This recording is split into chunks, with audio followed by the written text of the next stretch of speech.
Right, ready to go? 1, 2, 3. Yeah. Yeah. Cool. Right, let's get going. New season. Same old pod. Here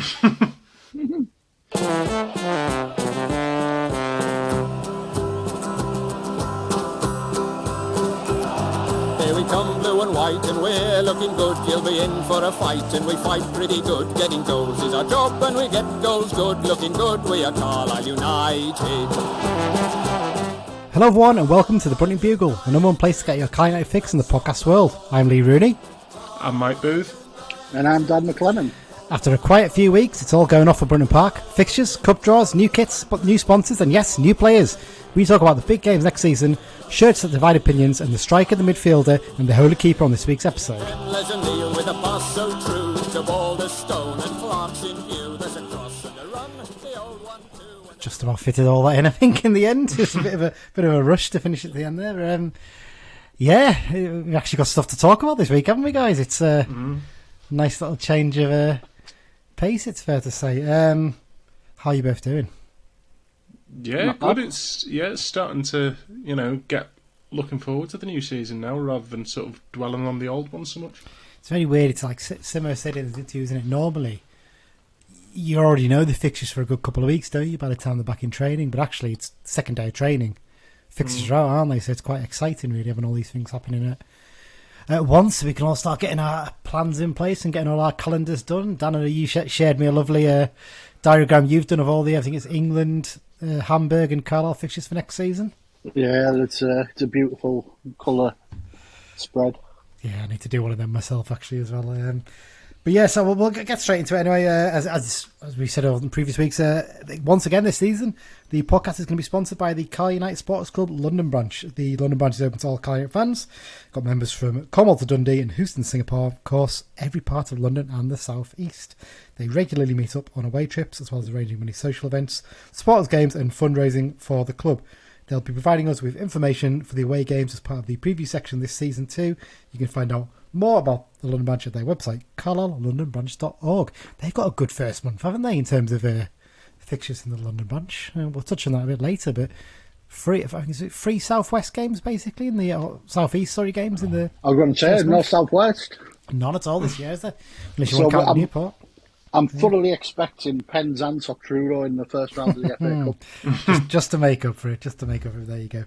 Well, let's get right into it. We've got lots to cover. Let's start with the signings first, shall we? This is exciting. So not long after we recorded, I think it was a day or two after, wasn't it, Dan? We found out what our new keeper is going to be for this season. First choice, we presume. And, you can't miss him, can you? I think it's fair to say. Big Thomas Holy. Is it Thomas? It'll be Tomasz. Tomasz, right? Yes, of course. Tomasz Holy, 29-year-old Czech-born keeper. He's signed on a 2-year deal after being released by Ipswich Town. Began his career at Sparta Prague in his home country. I think he only played for the B team there, though, didn't he? He had loan spells at Vlašim, Victoria, Vyškov, Fastav Zlin. I think I've got them all right for once, actually. And then he moved over to England, joined Gillingham, had a couple of years there. Then he moved to Ipswich Town, had a couple of years there. Also had loan spells at Cambridge United and Port Vale last season. Tallest player in the EFL, that's the other big thing that stands out. 6'9" tall. There was a video on the official site outlets yesterday of them in the gym. Paul Simpson's just sort of stood in the middle of the kneel. And he walks past him, and if you pause it when he's level with Paul Simpson, I think he comes up to basically his nipple line, and you're like, he is big. I mean, Tyson Fury is big, and I think Hawley is 2 inches taller than Tyson Fury. Yeah, that's 2 inches taller than Peter Crouch as well. Yeah, he's a big lad. That's the size we're talking. Yeah, he's a big lad, and he's so he's. Interesting signing, isn't it? Really, he's one of the ones that we were talking about as a rumour last time, I think. So we got that one right. He seems to have done really well when he was at Gillingham. Didn't play as much for Ipswich, and loan spells, by all accounts, did quite well at Cambridge when he was on loan there. Not so well at Port Vale, but I think he was brought in more as an emergency there, wasn't he? What's your thoughts on this one then, Dan? I think at Ipswich he's probably suffered because Ipswich have been a bit of a basket case on the sly, certainly on the field. They've gone through managers, they've gone through players. I think he's came in, he's played a bit, and then he's been swapped around. He's in and out, as they've changed managers. Maybe a little bit victim of circumstance, sir. Yeah, I think as well, you've got to remember Ipswich Town is a big club in League One, and shouldn't really be in League One. And there's a lot of pressure on you there as a player, basically, if you go there, especially when you've come from a smaller club. So that might be an issue. I mean, we've had this before with keepers where you're worried about whether they can have a presence or anything. Mike, he should have a presence on crosses and stuff like that, shouldn't he? Really, at that size. Yeah, and I'm glad that we brought him in so early as well, so he's got a chance to really, get used to his defence in front of him. One thing that I have noticed is relatively interesting. Well, I think we've got a trialist keeper looking by the photos, but Gabe Breeze has the number 13 shirt, which is often a second choice keeper shirt.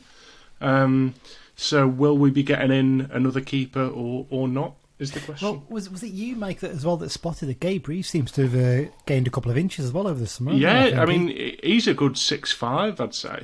Yeah, I think Simon's a little bit shorter. I think he might be quite mobile as well, though.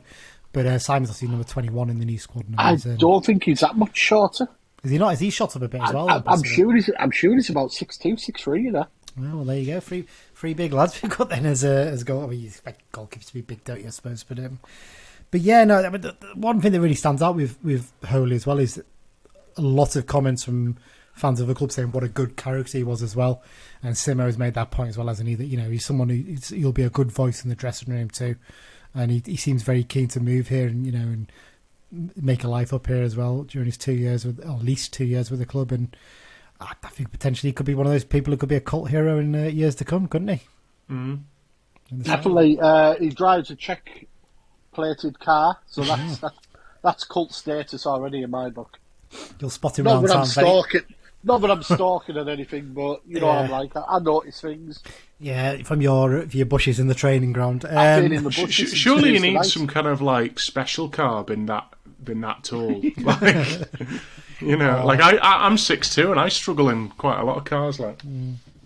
Maybe he does. But yeah, no, that it's good to have that position tied down, though, isn't it? Obviously, there was concern when Mark Howard left, and I think it's a pretty able replacement. I think it's fair to say he's got a decent kick on him as well. So, it should be a useful outlet. Next up, and this is another one that was rumoured, and I say rumoured, it's been known for about 3 or 4 weeks that he's coming in, isn't it?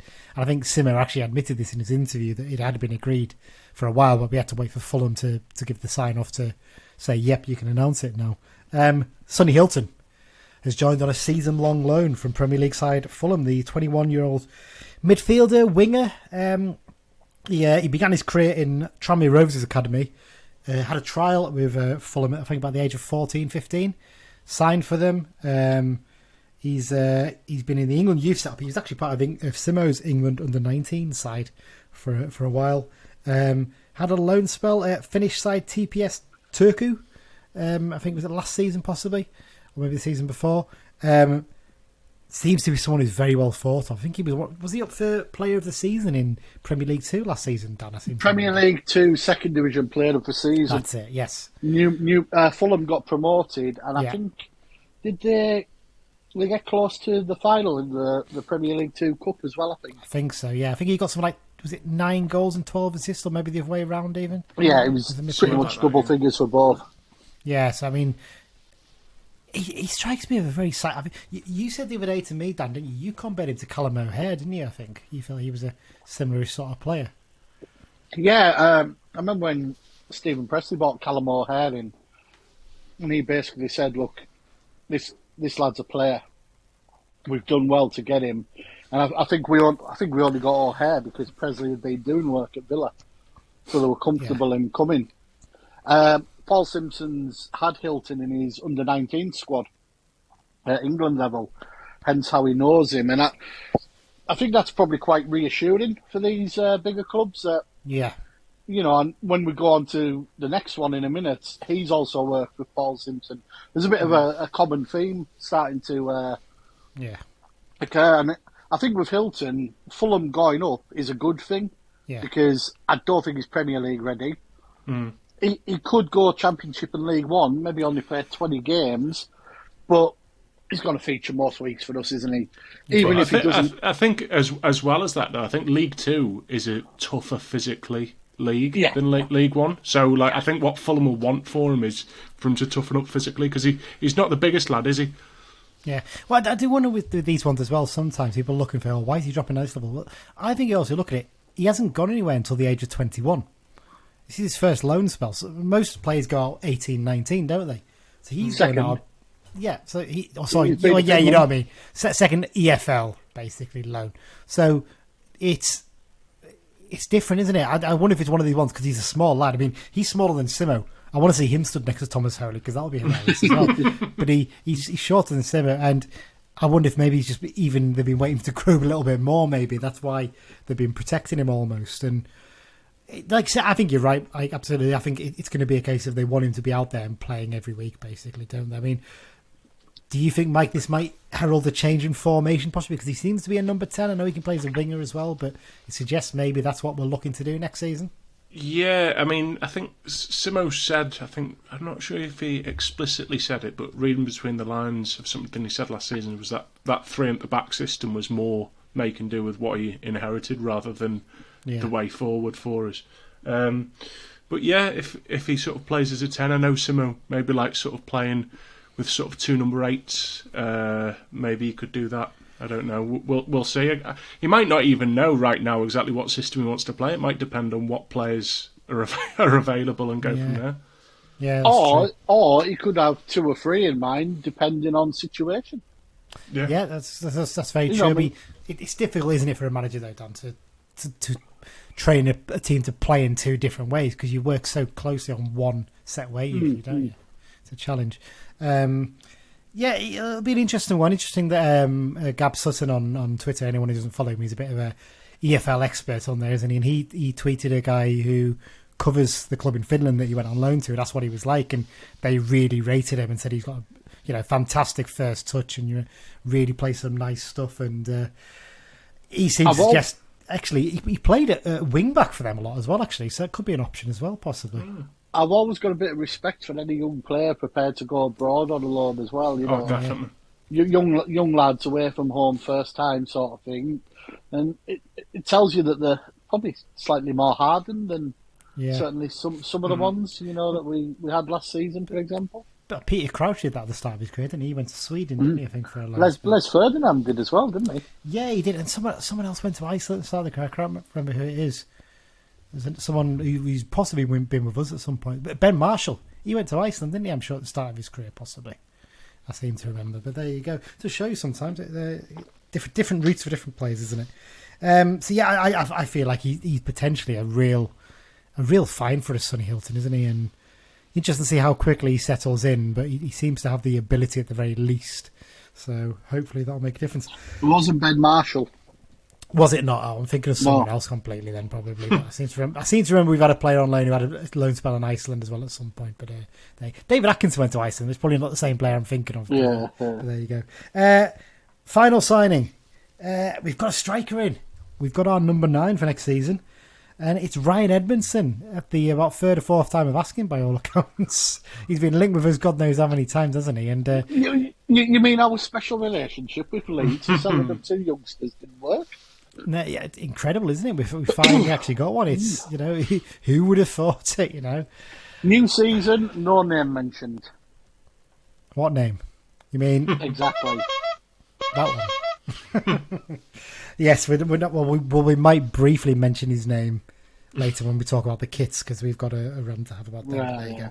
But yeah, so it's Ryan Edmondson. He signed 21-year-old striker on a permanent deal from Leeds United. There was some initial thought it was going to be a loan spell, but no, it's a permanent deal, a free transfer on a 2-year contract. I think there's a sell-on clause that's been inserted into that, basically, in case he does really well and we flog him on in the future. But yeah, he's someone that was very well thought of at Leeds, isn't he?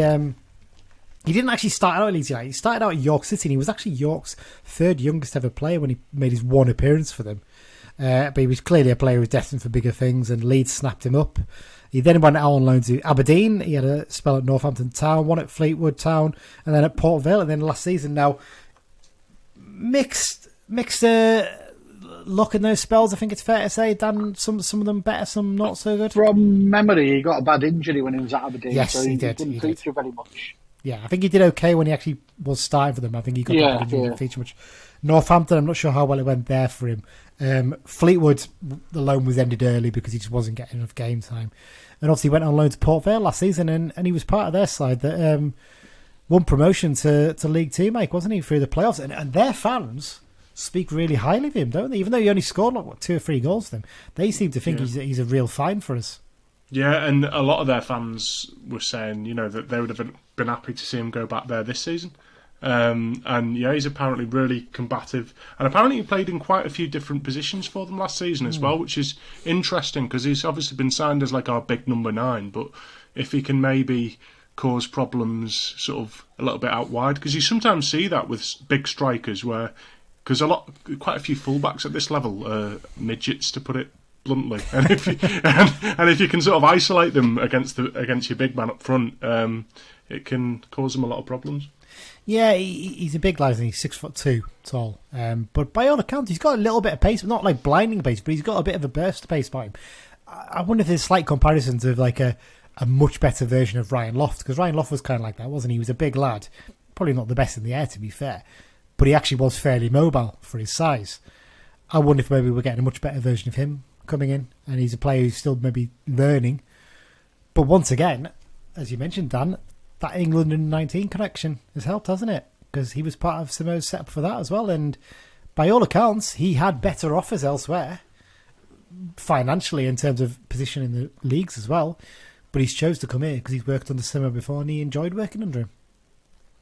Yeah, as I alluded to when we were talking about Sonny Hilton there, he's been in England under 19 squads under Simpson.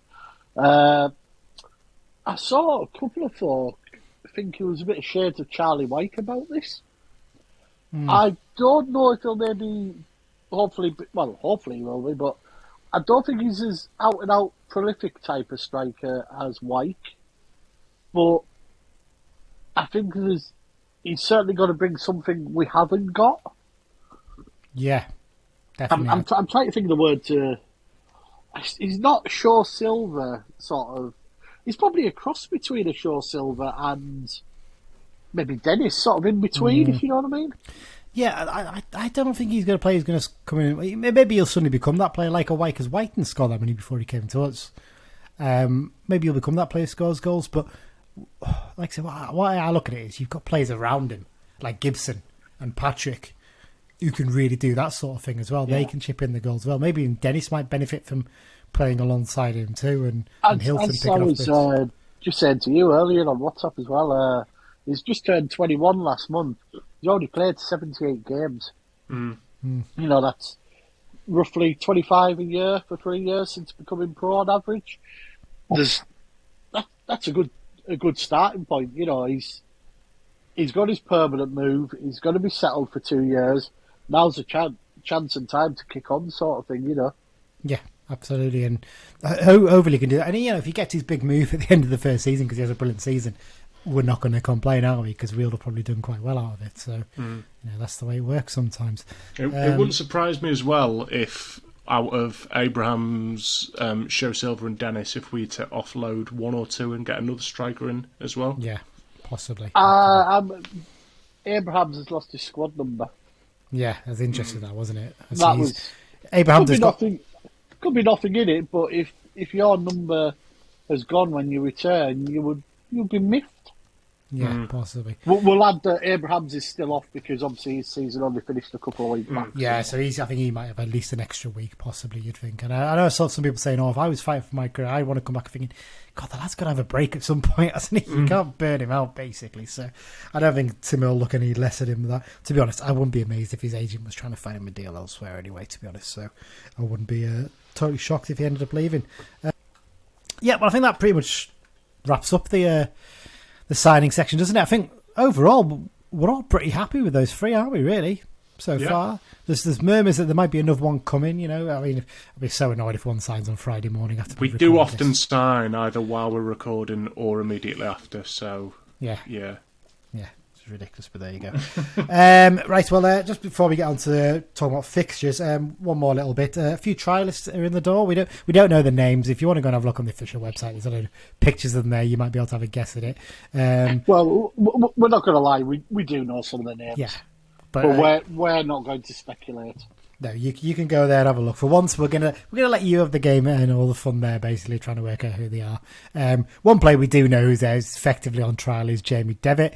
He's returned to pre-season training, looking to prove his fitness, isn't he, to show that he's fit enough to get a contract for next season. One name that has been mentioned as a potential trialist, he's not in any of the pictures on the official website, so we can talk about this. An interesting one, Dan, isn't it? Is Nathan Thomas. Has been mentioned, hasn't he? As possibly coming back to train with the club in pre-season. Yeah, his name seemed to fly about the other week, didn't it? He didn't play last season at all. He was out with most of it through injury. Yeah. And if fit, and obviously not on the kind of wage he was on at Sheffield United, potential. But no harm in looking. Certainly not. Certainly not. We all know he's got ability that's way too good for this level. So yeah, just depends on his fitness levels, doesn't it? So that'll be an interesting one to see whether anything comes of that one, I think it's fair to say. Yeah.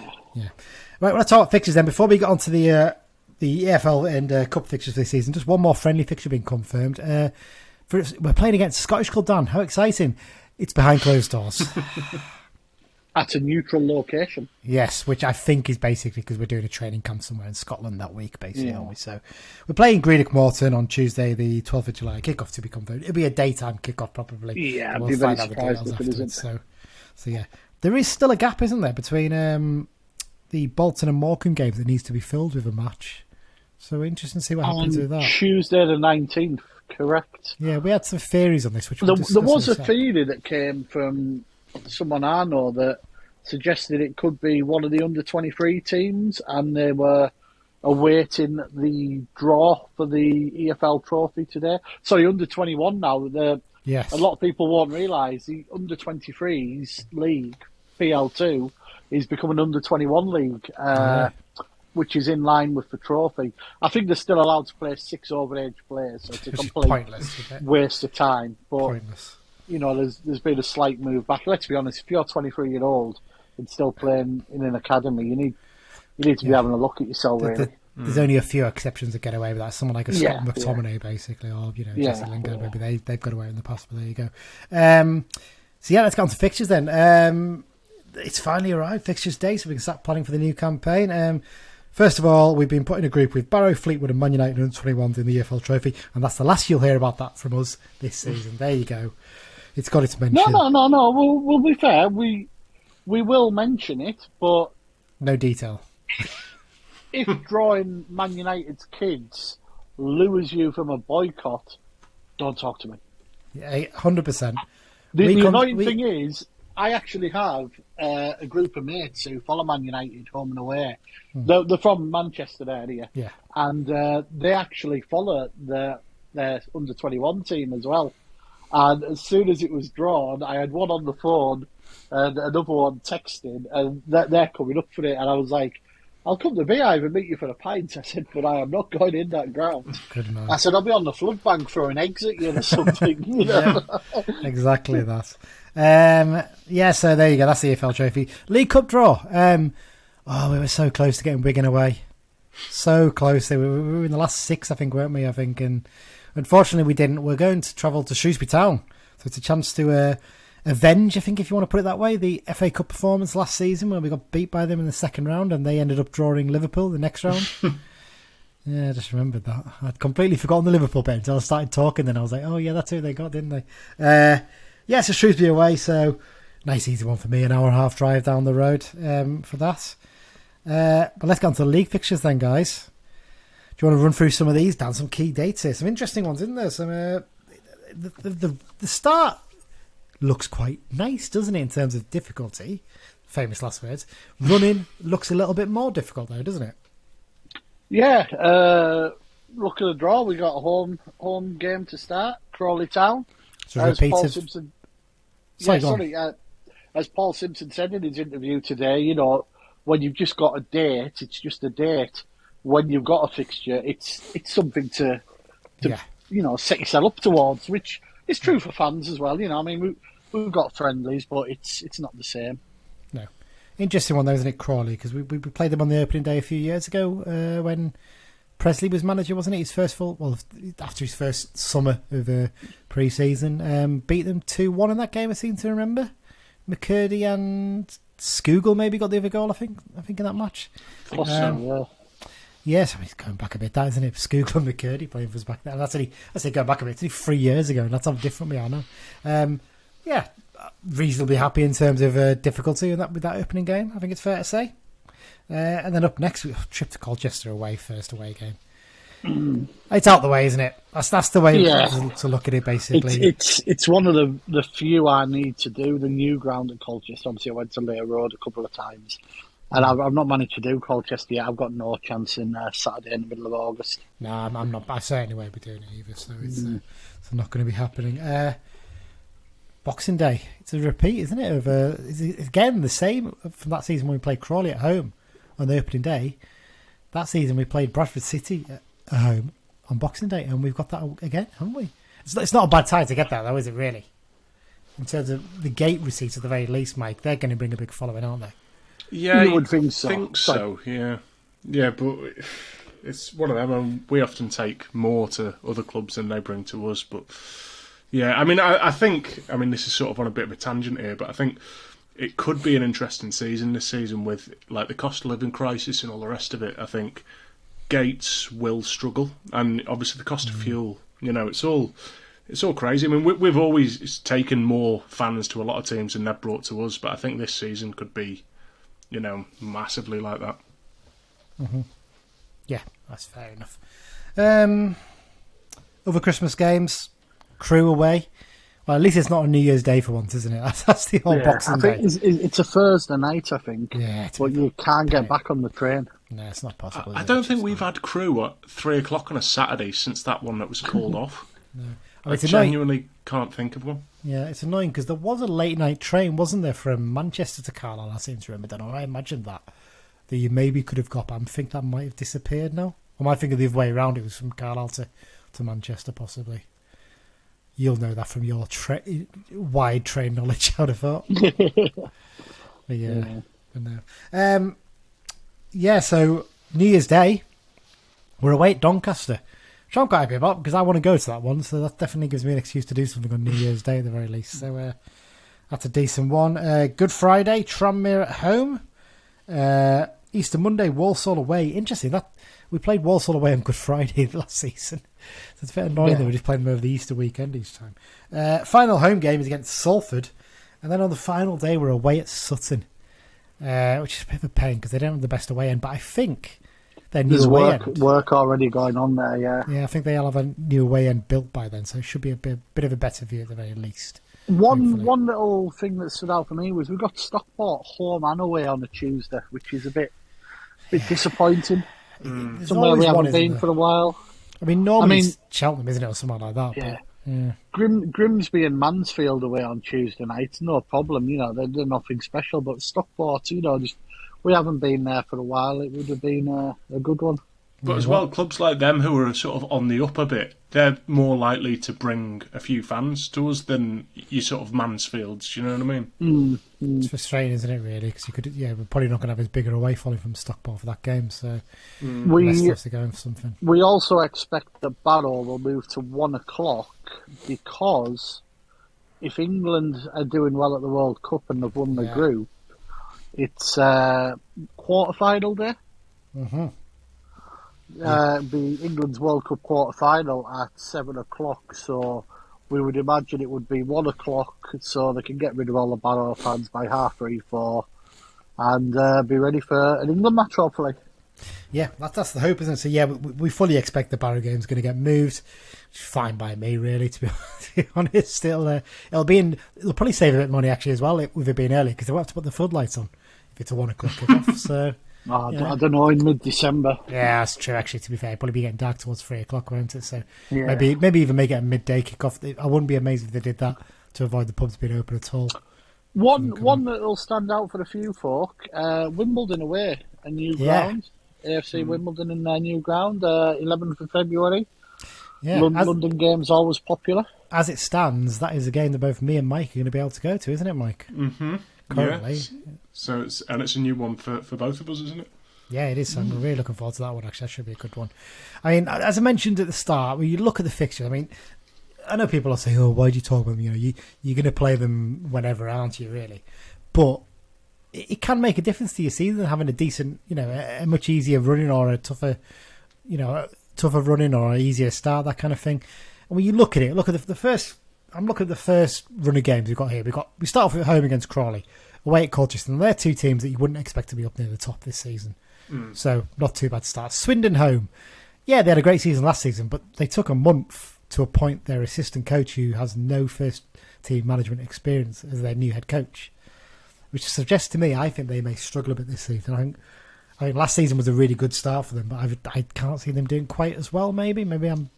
It's really hard to call at the minute, isn't it? I mean, it is. So Right? Wait a few weeks until all the signings. Yeah, it's just that made appointment which makes me think that. Then you got Grimsby away. Obviously, they're riding on a bit of a crest of a wave, so you might think they might do well. Stevenage way shouldn't be that tough. Gillingham have to traipse all the way up to Cumbria on the Easter weekend. They probably won't join that as much. Rochdale home, Harrogate away. The first real test for me is Mansfield away. When I look through them, that's the first one that makes me stand out. Makes me go, that might be tough, really. And that's what. Mid-September. So you got an opening run of, I wouldn't say we play any of the promotion favourites in that opening 8 or 9 games, which is not a bad really run to have, is it? When you think about it. I wouldn't say we play any until mid-October. Well, you're not trying to look here. Doncaster and Stockport, possibly. Possibly, yeah. Then you've got Newport are often knocking about up there, though. Yeah. They've just signed someone though that we'll mention later. So, looking down now towards the end of the season, the running, that's the bit that stands out to me as well. That could be tough. The last month of April, especially. So I'm looking. Obviously, you've got Orient away, never an easy place to go. Then you've got Tranmere home, Walsall away, who've by all accounts got their money behind them this season. Then you've run your final run of 3 home games: Northampton home, Stockport home, and Salford at home. Not easy, but what I would say is we're playing them at home. We're not playing them away. If we're playing them away, I'd be more worried. If we're up there, yeah, it'll be a busy ground. Yeah. In fact, if we were up there, I'd do a free game ticket offer. Yeah, definitely. If we're teetering on like 4th or 5th place, pushing for 3rd and 2nd, then definitely you'd do that, wouldn't you? I mean, if you're up and in 1st place, you probably won't need to do a ticket offer, will you? Because you'd be getting big crowds anyway. Yeah. But yeah, I mean, and then the last few games, I think Sutton away is not a bad way to end, other than the fact that you won't get too many tickets. But Barrow away for the penultimate away game of the season. You're excited about that one, Dan, aren't you? Because you think that that's a chance for us to win promotion and relegate them in the same game. Your words, Dan. I don't know. I've got them on record now. but no, that's certainly an interesting one to end, isn't it? But yeah, I think overall, I mean, there's always going to be things you don't like in there, isn't there? I'm annoyed about the fact that I think I'm possibly missing Tranmere away, my local game, because I'm possibly at a wedding that weekend. Typical time in that. But other than that, I mean, looking through it, I think they're all pretty decent, to be fair. No major issues. You're gonna we're gonna have to play someone on a Tuesday night, aren't we? There's always 6 games on a Tuesday, so just a shame. I think there's only 5. Is there? Oh, maybe it's less this year. One thing as well with that. Oh, go on. Sorry, we've got Grimsby, Mansfield, and Stockport all away before Christmas. Grimsby's at home. Yes, you're right. Grimsby at home's on a Saturday. It's just right. Mansfield and Stockport.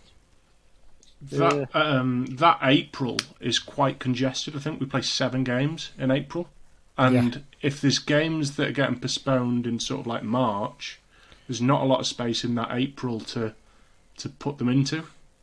So that could be interesting. Yeah, it's well, there is, to be fair, actually, because you've got there's normally a midweek game in March, and there isn't this year. So I wonder if March is the backup. Yeah. But actually, when you look at it as well, to be fair, it's mainly because you've got that Easter weekend as well. That balances that out. Basically, you look and think it's packed, but actually you've got those 2 games in quite close thing. But yeah, overall, are we pretty happy? Are we looking at the games we want to go to? Think, we can make it to them. Yeah, pretty much. Yeah, not bad.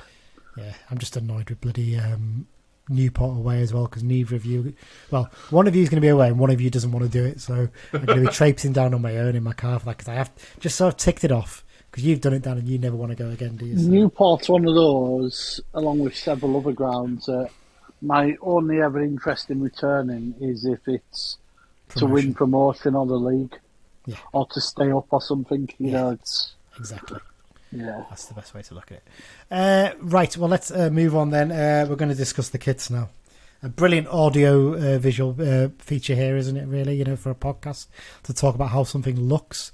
So the new kits are out after all this waiting. We didn't get any sneak peeks at all. They were released at midday on fixture release day, having been shown at the business breakfast, I think it was, that morning. Is it fair to say that none of us are really fans of these kits, Dan? We're all kit connoisseurs, you in particular. I bloody hate it. The home kit especially. I think it's awful. My initial reaction was, "Ugh, what's that?" Now I've looked at it a bit more. The actual design isn't the worst. It's the colouring that's the annoying part. Yeah. So it's far too dark a blue. So yeah, basically what it is, the kit is the home kit. Imagine a PSG kit, that colour. That's essentially what it is, isn't it? It's a very dark navy blue, bordering towards black, isn't it, at times? And it's got this weird sort of royal blue dot sort of pattern on it. It looks like when you see a website of like some sort of network connect, like online company that does like, internet connections or something like that for businesses. It kind of looks like the background they'd have on one of their pages. That's what it looks like to me. It's kind of a weird sort of blue dotty sort of pattern going down it. And the pattern only goes down the middle chest bit, doesn't it? On the front. It doesn't cover anywhere else of the shirt. If it covered more of the shirt, I'd probably like it a little bit more, but it doesn't. It literally covers that bit. And it's, as you say, Dan, it's the wrong colour of navy. I mean, Mike, what's your thoughts on it? Yeah, I don't like. There's like sort of a weirdish like red collar, and it's the same on like the sleeves as well. And I don't like that either. I think, like Dan said, the design, it's not awful. Like, I mean, it's pretty bad. Like, but it's not. It's a training kit. It's not the word. Yeah, it's a training kit. Like, it's just the wrong shade of blue for me. And I know that we had that navy shirt a few years ago, but. This is thing is, if you had the blue sort of dot pattern things over the whole shirt, it would look more royal blue, and you'd probably say, okay, it's similar to like if you remember the Umbro kit from a few years ago, the first Umbro kit when they came back in 2017, I think it was. That had like a very sort of dark navy sort of blue pattern that blended into the royal blue, didn't it? I like that. That was a bit different. That was something quite smart, I thought. It's too much navy blue. I know we had that one in 2012-13, I think it was, with the red sash. But I find it hard to get on board for it. I would like... Here's a little challenge for anyone who's slightly proficient in Photoshop, because my levels is about Windows 95 clip art D-. Reverse the kit. So if anyone can reverse a kit, reverse it and send us a picture. So it would be the dark blue. Oh, it's like a honeycomb, isn't it? Yeah, it's a honeycomb. Yeah, you're right. It's kind of a blue dot honeycomb. Swap the blues round on the top and let's see what it's like. And I think I would maybe like it a bit more. Yeah, I'm not saying I'd love it, but I think I would like it more. I quite like the colour, and I looked at it again. I like the colour. That's one of the few bits I do actually think looks quite smart in terms of the detail on it. But like I said, the honeycomb thing, because it doesn't cover the whole shirt, it drives me mad. It looks weird. It looks like it's just been sort of thrown on there as an extra. If you took that off, I'd probably like the kit more. If it was just the navy blue, I'd go, okay, it's something different for a season. I don't like the colour of the blue, but it's different. I just think the honeycomb's been thrown on there as an extra thing, and I just think it looks crap, to be honest with you. I think cover the whole shirt, it'd look better. But yeah, I mean, me and you, Dan, have said for a while that actually having dark coloured socks would be quite smart, like navy or black, didn't we? We thought, because that was one of the original kits we had. I think certainly there's it's annoyed me as a bit of a kit connoisseur that we've missed some good anniversaries in recent years. Do you know what I mean? Shadowgate. Shadowgate. We could have had a blue and white hooped kit last season because it'd be 60 years from our first promotion. Yeah, could have done the same for the instead 80. We had the 47th anniversary of being in Division 1. We could have had the 82 kit as well, couldn't we, babe? But for me, like sort of blue and white hoops or whatever, like some would say it's a bit sort of outside the box, and only teams like QPR or whatever wear blue and white hoops. But at least blue is like our colour. Like changing the colour altogether is a bit too out the box. You build your campaign around a shirt like that. The history, the significance of it. First ever promotion of the club. Yeah, it's different, but I think more people would buy it because it is different. Yeah. For me, it looks like a training kit. And we know what a rear kits are like. The sizes will be wrong, and the badge will fall off after about 4 or 5 washes because it's ironed on. It's not stitched on because it's cheap, basically. That's essentially what it is with a rear. That's the problem. The club get a great deal, but they're cheaply made. They're really poorly made kits, in my opinion. But I have to say, the goalkeeper shirts, I am a fan of goalkeeper shirts that give you epileptic seizures. And, we'll come on to them in a minute, mate, because I want to talk about them, because I actually secretly quite like them. Let's talk about the away kit. Thoughts on this? For me, so it's kind of a sort of a very dark sort of maroony red with a sort of reddy orange trim to it, but then this weird patching diagonal lines, almost very dark navy maroon as well, and an orange bit on that as well. To me, it looks like a little bit like Liverpool's kit from the other season, made into a training kit. I'm not against it. It's like it. a quirky Bradford City kit to me. Yeah. I think that's I want to see it in the flesh because on the video the club released, Brennan Dickinson, if you pause it looks quite dark. But on the picture with, I think it's Moxon and Dickinson modelling it looks a bit lighter. So, it's one of those, I'd want to see it in the flesh to get the true colour. But do you know what it reminds me of? And it's just come to me when I've been looking as we're recording. You get those books, Classic Pub Carpets. Yes. It's one of those, it does. Isn't it? It does. It looks like pub carpet design. Yeah, I'm not 100% against the away kit. I'll be honest here. You can imagine going in the Red Lion and where the traditional carpeted area is, just being on the floor. Well, away kits are going to be like that. They're going to be a little bit different, a little bit wacky. And that's fine with trying something a bit different on away kit. I'm not 100% against the away kit. I'll buy it for my collection, but I'll probably never wear it if I'm honest. It's okay, basically, is what I would say with it. Let's move on to the goalkeeper kits then. So your goalkeeper kits are both the same design but different colours, aren't they? So the home goalkeeper kit is like a, would you say is it a luminous green or a luminous yellow or sort of a cross between the two? Yeah, it's like high-vis jacket colour, isn't it? Yeah, basically.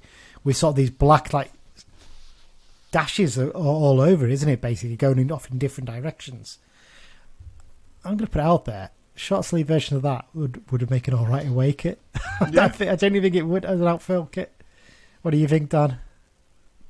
Well, with away kits, if it was me, I'd have a traditional one year and a wacky the next, just to sort of mix it up. I mean, you can have a bit of fun with an away kit. Look at our famous ones: the deck chair, the Stobart deck chair, even the gold Stobart kit.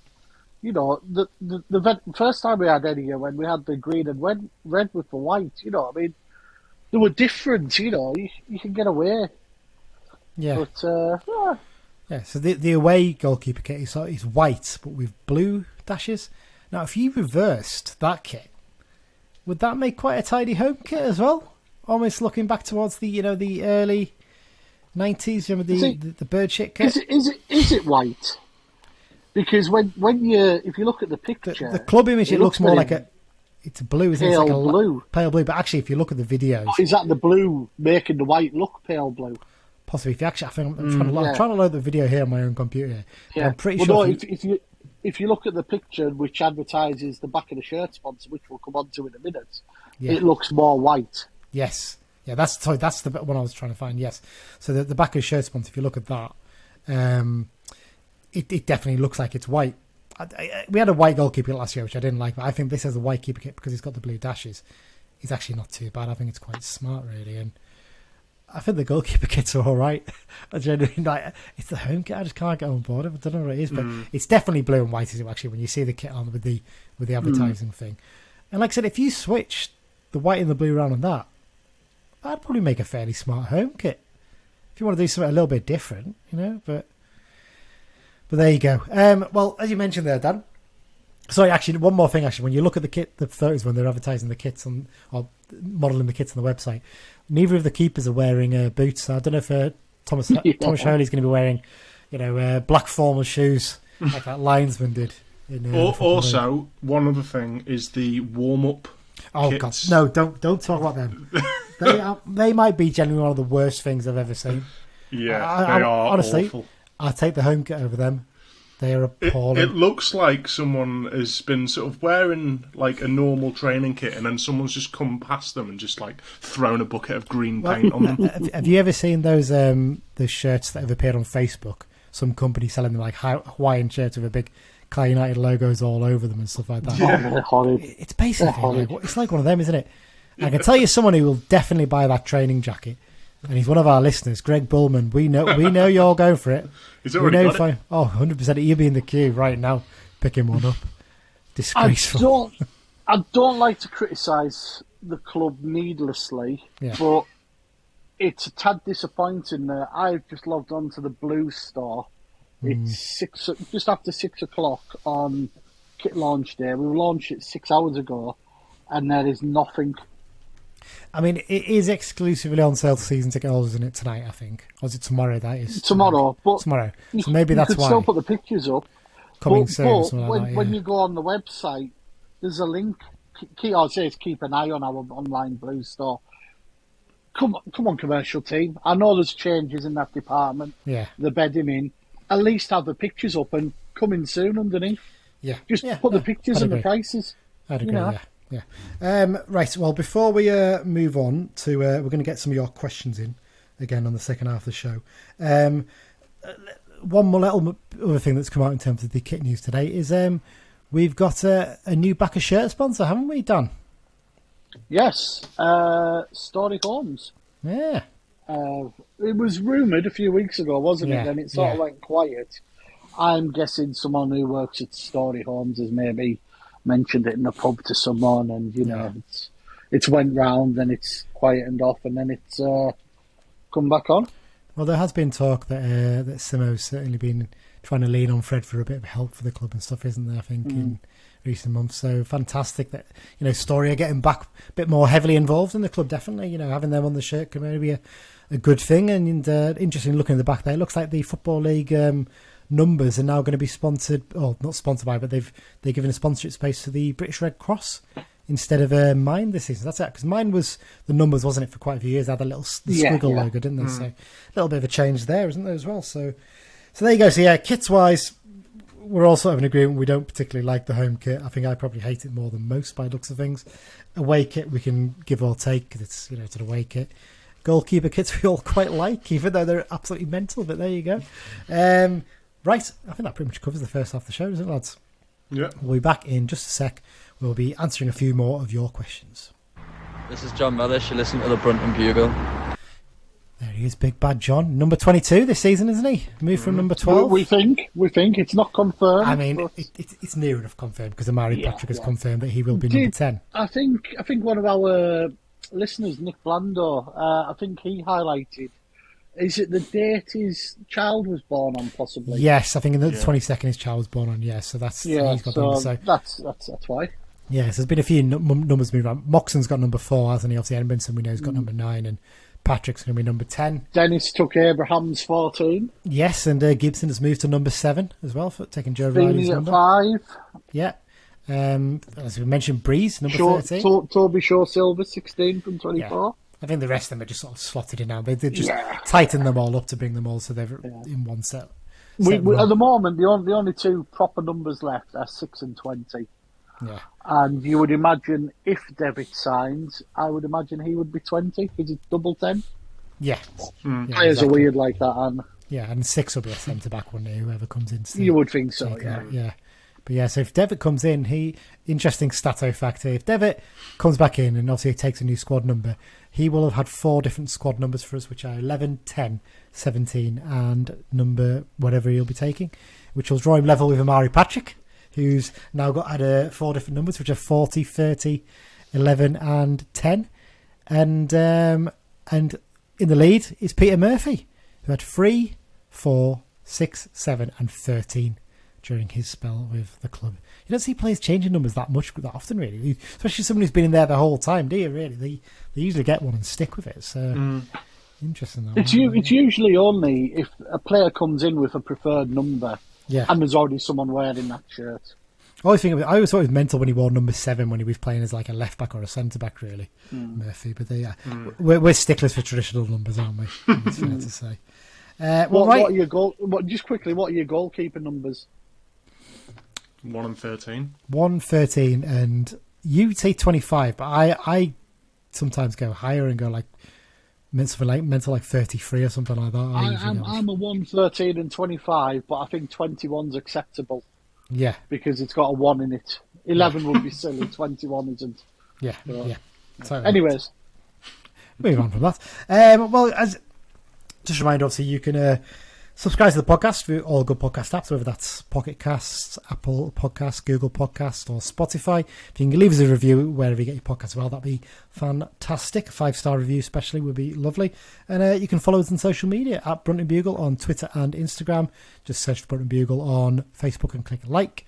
We're also on the Be Just on Fair Not group on Facebook. We're on the Cummins.net message board, and you can find us on email, bruntonbugle@gmail.com. Well, let's do your questions then again. So last week, I think we got through, was it all down to some of the grounds bits, I think it was last time? Did we cover all those? I can't even remember if we did, to be honest. I don't think we covered ranking League 2 away days last time for the ground section, did we? You'd organised these very well, Dan, to be fair. So, in fact, no, there's 2 questions in the grounds. We only covered 2 of them. We covered the one about no object upgrade, which is Greg Bullman's question, and Lewis Ridley's best away end in the Football League. So, let's start out with Lewis's other question that he sent us. This is a really good one, this. If/when we leave BP, which current stadium would you most like our new one to be like? So do you want to go first with this one, Mike? That's a good question, isn't it? For me, I wouldn't want an all-seater. I think standing has to be an option. I would say the Diva Stadium in Chester, but bigger. Okay. Because I say it's relatively new. It's not really anymore, but it's 25 years old now, isn't it? As far as football stadiums go, it's newer than a lot of them.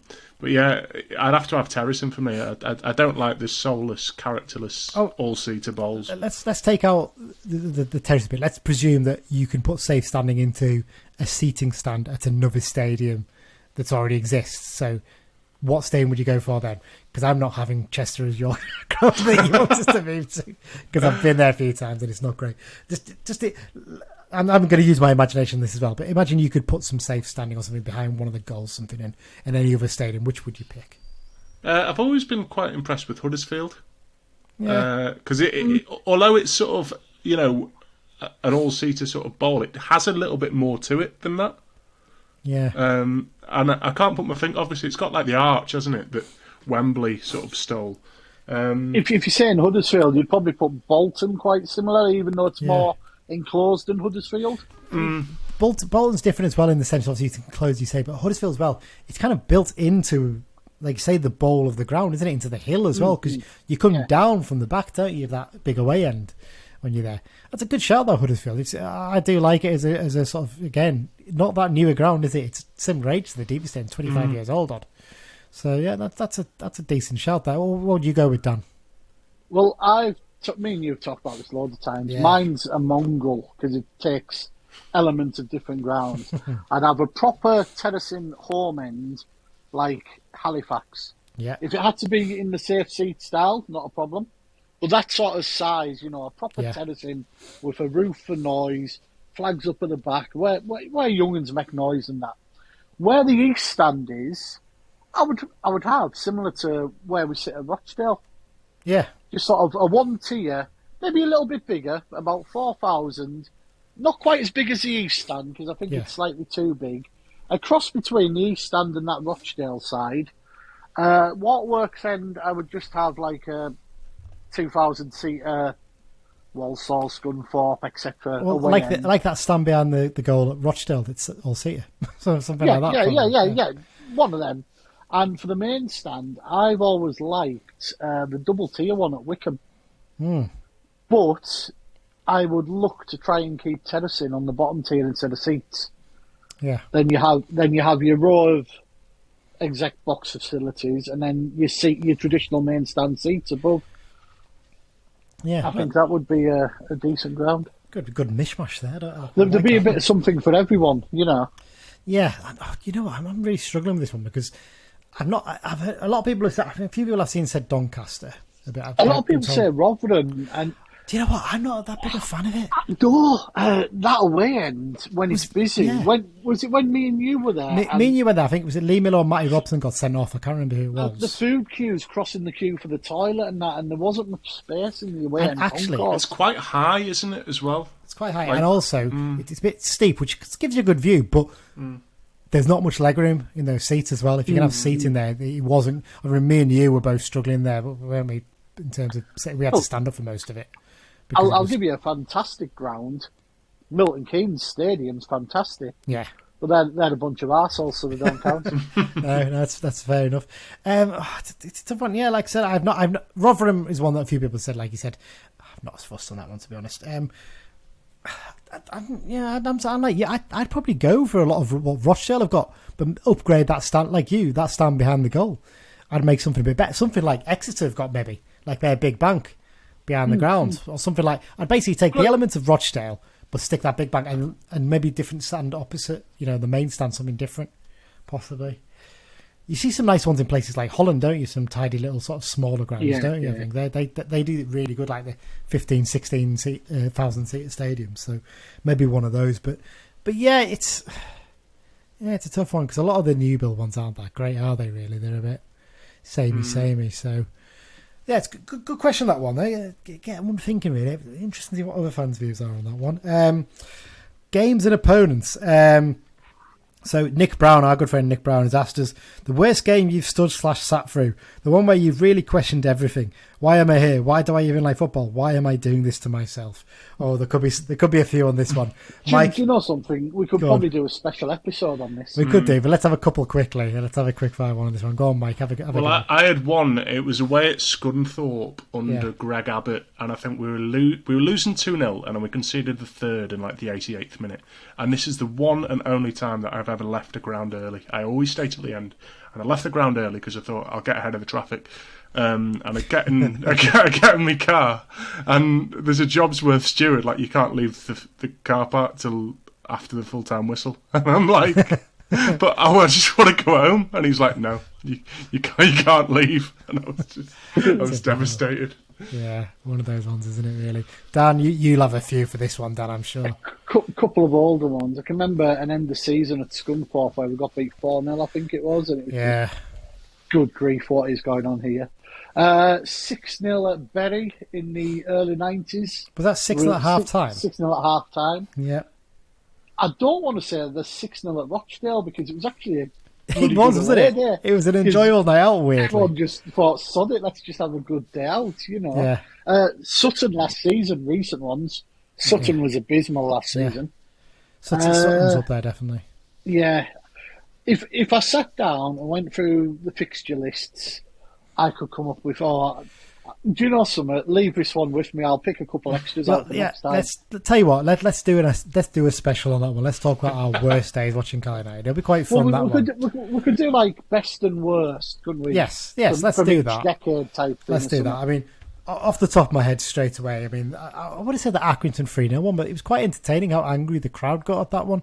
So maybe it's not as bad. Especially as well, the players coming off. Was it not 3-1 at the end? 3-1, sorry. Sorry, Kyle Dempsey scored late on. Yeah, but the players had to come off in like the corner of the ground, didn't they? And there was Carlisle fans both sides of that corner. and I've never seen our fans get such a hostile reception off the pitch, which they deserved, to be fair. The players get the hostile reception, not the I fans. was just going to say, They're giving it back to us. Just quickly, the Sutton game, 100%, Dan. I mean, my profile picture is now a photo of me from half-time of that game, which tells you all you need to know. And probably that 0-0 Barnet game that we went to, where we took ages to get in, and it was just nothing happened. I was like, why have I spent so much money to come down to London to watch this absolute tripe? It was awful, that one. Absolutely awful game. Well, there you go, Nick. You're going to get a special out of that one. That's how good your question was. There you go. Fish Island Blues. As a Southern-based CFC fan, I always dream of a cup draw at Arsenal away. Oh, I love this one. Never been to the ground. What's your dream third-round FA Cup draw? I'm convinced we will get Old Trafford in my lifetime and win it, so that should happen next season. What are we going for then? Dan, go on. You go first. I'm going to split the question into first and third round. There we go. Go on. So, first round, Dover away via Paris. Yeah. Penzance or Truro. And then you're looking at Isle of Man. Isle of Man. Thank you. I was going to say Isle of Man. Yeah, Isle of Man was definitely mine. One of those would be amazing. Yeah. When it comes to third round, Newcastle away, Man United away, and obvious chances. Yeah. Tottenham's new ground would be a good one, I think. Yes. Yeah. And one London ground I've never been to somehow, Chelsea. That'd be a good one. Yeah. Well, Mike, what do you reckon? For me, I mean, for years it was either Liverpool or Man United, and we've played Liverpool, so Man United, isn't it? It's got to be. It's the biggest money spinner as well. Yeah. So. Yeah, I think I'd 100% agree. I think Man United or Newcastle definitely for me. Or Newcastle, because it would have a little bit of local edge to it, maybe. And obviously they don't really care because they're the richest club in the world now. Man United, because it's Old Trafford, it's legendary. I kind of want to say Man City, but I just know we'd get absolutely battered. I don't really want to go and watch us get battered somewhere. Like, hi, Pep, can you play your under-18s, please? Then Liam Delap turns up. Oh, great. Man City. Yes, I'm not even them. I'd give you Tottenham's new ground. I think I'd love to go there. I think it looks amazing. I don't think even the Emirates. I'd agree with the Fish Island Blues said that. Emirates would be a fantastic. Emirates is a good stadium, but Tottenham makes it look outdated by all accounts. Yeah, it does now, doesn't it? Because it's at that next level. Everyone who's been there for whatever sort of event, NFL, boxing or football, said it's an amazing ground. So yeah, definitely, I'd agree with you there. I'd want one of those. They've got a Beavertown brewery on site. That's amazing. Yeah, incredible, isn't it? But I think a bit agreement on that one. Maybe Villa Park would be a decent one to do, actually. Do you know something? I nearly just said Villa. It's one of those. I think we'd take a good number to because Birmingham's not too pretty far easy, for us. Yeah. So that'd be interesting one. So there you go, Fish Island Blues. That's our FA Cup third round thoughts. Mike Kilner. You can reprieve 3 former league clubs now playing in non-league pyramid and bring them back to face Carlisle in League 2 next season. Who do you bring back and why? This is a good question as well. I like this one. Dan, you can go this one because you know about all the former league clubs and things like that. I'm going to be quite boring, but Darlington and York, because they were good away days, I'd probably band them together. It'd be nice to see Gateshead have a go. Yeah. Local game. They'd get a bit of a bounce in support. Do you know who else I'm going to go for? Go on. Glossop North End. I knew you were going to pick them. Oh, come on. You're just doing that because you want to mention the fact that you were on point. No. Right? Just, I feel I owe them a bit of gratitude. So. Well, there you go. Yeah. That's yours. Mike, who are you going for? Yeah, I think Darlington and York are good shouts, and I go a bit more outside the box. As obviously, local for us, is Southport. I was going to say Southport because I can get there for free on my work pass. So if anything that makes my life cheaper, more than that, I'd agree. So I think Southport would be a decent one actually. Yeah. Certainly an interesting one to have in the league. Do you know this is before you two were born? Do you know what they were a bit of a cup team, and I believe they exist again now. You can maybe tell me if I'm right or wrong. South Liverpool. They do. They're in the bottom, at the very bottom league of the pyramid. I think the same league as Isle of Man, possibly, or maybe not. They might be in a different split of the divisions at the bottom there. But yeah, they are in the bottom. I think they were always non-league, to be fair. Yeah. New Brighton, if you're talking that area. Yeah, you'd have to re-establish New Brighton as a football club, and actually Tranmere could be encroaching in towards New Brighton actually, because they're potentially moving up to Bidston, which is a lot nearer to New Brighton than Birkenhead actually. So that'll be interesting if they do move ground. At Southport, Workington, just to rub Barrow's nose, isn't it? So we can say we have a proper Cumbrian derby against them instead of Barrow. Who else? I mean, I'm sure there's other teams I can think of. I mean, I'd maybe put Wrexham back in, just get it over and done with, because they're going to come up at some point anyway. And it's going to do our heads in. So there you go. Maybe not.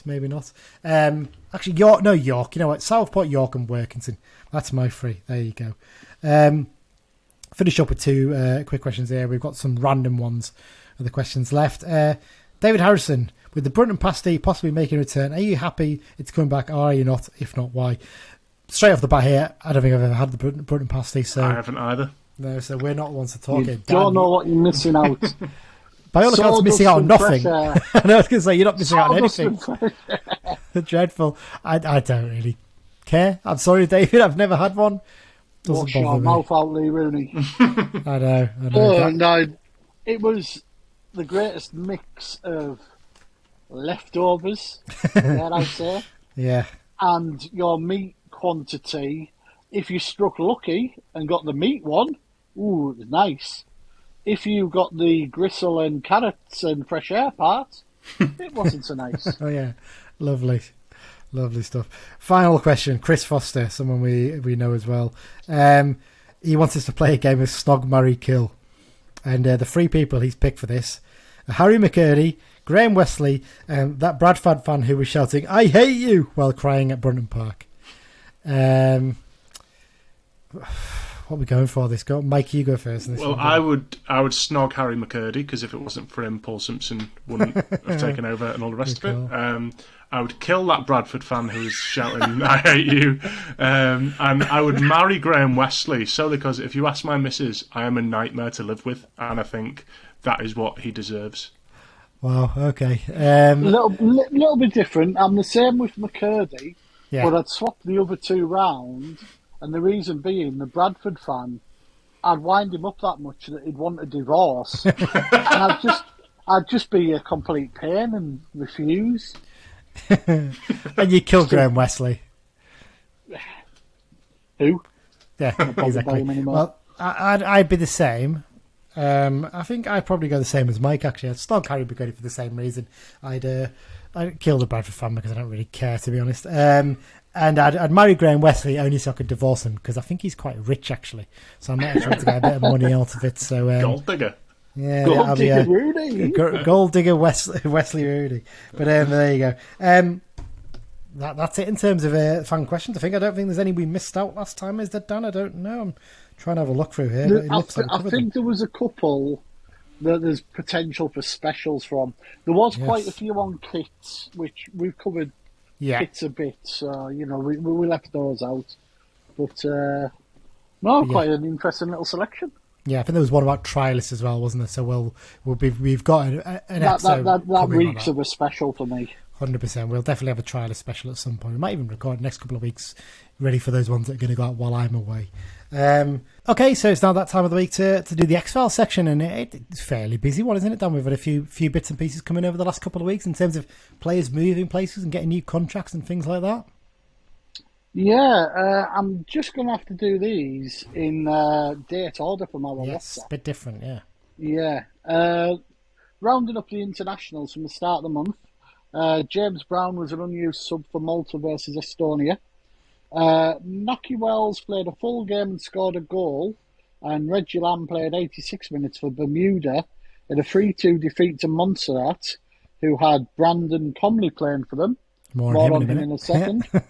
And Alex McQueen played 69 minutes for Grenada in a 5-0 defeat to the USA.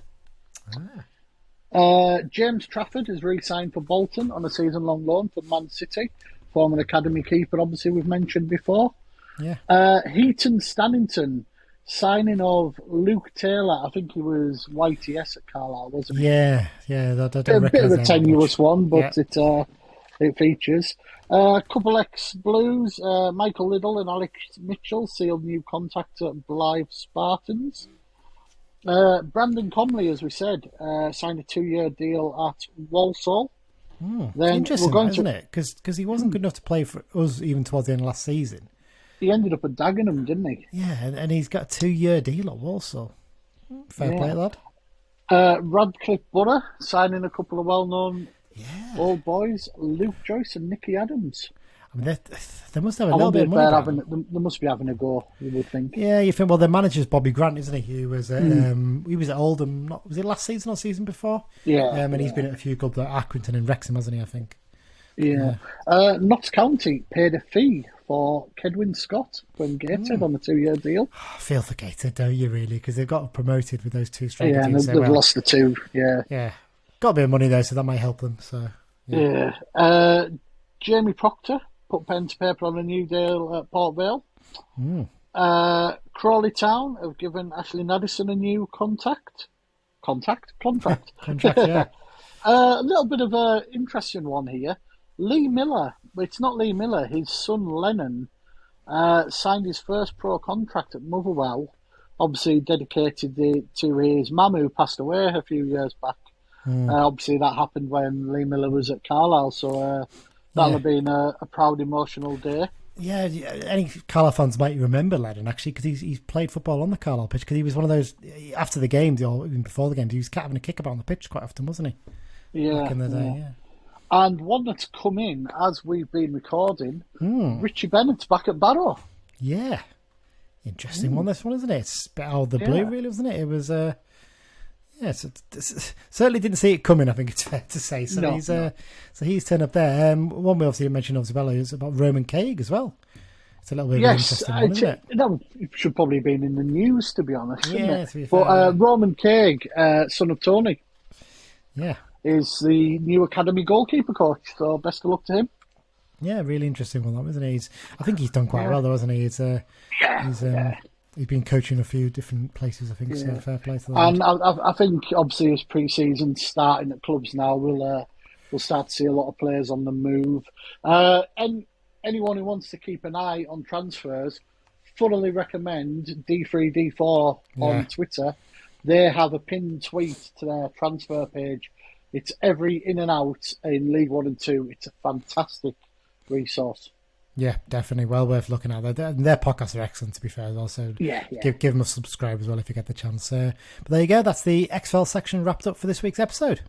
Okay, so that's it for this week then, guys. Thanks very much for joining me, Mike and Dan. Always a pleasure. Thank you, everyone, for listening. And most importantly of all, up the Blues. Up the Blues. Up the Blues. All are united between us.